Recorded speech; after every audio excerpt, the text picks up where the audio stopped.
हमारा ब्रह्मांड जो अनेक प्रकार के खतरों से भरा हुआ है, यहाँ अगले ही पल क्या हो जाए ये कोई नहीं जानता और ना ही कोई जान सकता है। हमारी पृथ्वी पर भी कई प्रकार के खतरे बने रहते हैं। इन खतरों में हमारी पृथ्वी तबाह भी हो सकती है। ऐसे में अगर हमें इंसानी बस्ती को बचाना है तो हमें पृथ्वी को छोड़कर दूसरे ग्रह पर जाना होगा। उन ग्रहों पर पृथ्वी जैसी परिस्थिति होना अत्यंत आवश्यक है। इसलिए दुनिया भर के वैज्ञानिकों ने हमारे ब्रह्मांड में ऐसे ग्रह खोजे हैं जो हमें पृथ्वी जैसी परिस्थितियाँ प्रदान कर सकते हैं, जिन्हें हम एक्सोप्लैनेट कहते हैं। क्या हमारे सौरमंडल में कोई ऐसा प्लैनेट है जो हमें पृथ्वी जैसी परिस्थितियाँ प्रदान कर सके, या पूरे ब्रह्मांड में ऐसे कितने प्लैनेट हैं? आज की इस वीडियो में हम एक्सोप्लैनेट के बारे में जानेंगे, तो आज की इस वीडियो को शुरू से लेकर एंड तक जरूर देखना। तो चलिए आज की इस न्यू एपिसोड की शुरुआत करते हैं। ये आप शायद ही जानते होंगे कि हमारे वैज्ञानिकों ने अब तक 180 करोड़ पृथ्वी जैसे दिखने वाले प्लैनेट यानी कि एक्सोप्लैनेट खोज लिए हैं।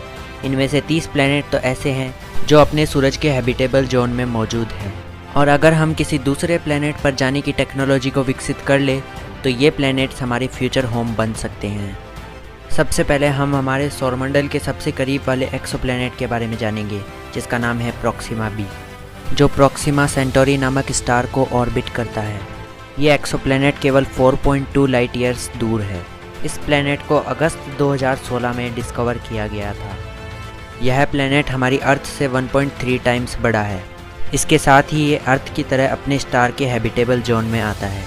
यह 11.2 अर्थ डेज में अपने स्टार का एक ऑर्बिट पूरा करता है, जो धरती की तुलना में काफ़ी कम है। इसका अपने स्टार के हैबिटेबल जोन में आने के कारण इसकी कंडीशन लगभग पृथ्वी जैसी है। यहाँ लिक्विड फॉर्म में वाटर होने की भी संभावना है। हमारे सूरज के कंपैरिजन में प्रोक्सिमा सेंटोरी स्टार काफ़ी ज़्यादा सोलर विंड्स रिलीज़ करता है। ऐसे में ये अपने पास वाले प्लैनेट को कभी भी बर्बाद कर सकता है। साथ ही इसकी मैग्नेटिक फील्ड भी स्ट्रॉन्ग है। मतलब इस स्टार और एक्सोप्लैनेट की कंडीशन लगभग सूरज और पृथ्वी की तरह ही है, इसलिए इसे हम अपना फ्यूचर होम बना सकते हैं। अब हम बात करते हैं केपलर प्लैनेट्स की, जिसे केपलर टेलीस्कोप द्वारा खोजा गया है। इसे 7 मार्च 2009 को लॉन्च किया गया था। इसने कई सारे एक्सोप्लैनेट्स खोजे हैं। इस टेलीस्कोप का नाम जोहान्स केपलर के नाम पर रखा गया है। इनमें सबसे पहला प्लैनेट है केपलर 62e। यह प्लैनेट केपलर 62 नामक स्टार को ऑर्बिट करता है। यह धरती से 1200 लाइट ईयर्स दूर है। इसे अधिकतर वैज्ञानिक हैबिटेबल प्लैनेट मानते हैं और बताते हैं कि इस पर ज़मीन और ओशियंस मौजूद है। साथ ही यहाँ डेंस क्लाउड भी मौजूद हैं। लेकिन कुछ वैज्ञानिक इसे नेपच्यून की तरह एक गैसीय प्लैनेट बताते हैं। Kepler 438b। एक्सोप्लैनेट 438b को डिस्कवर 2015 में किया गया था।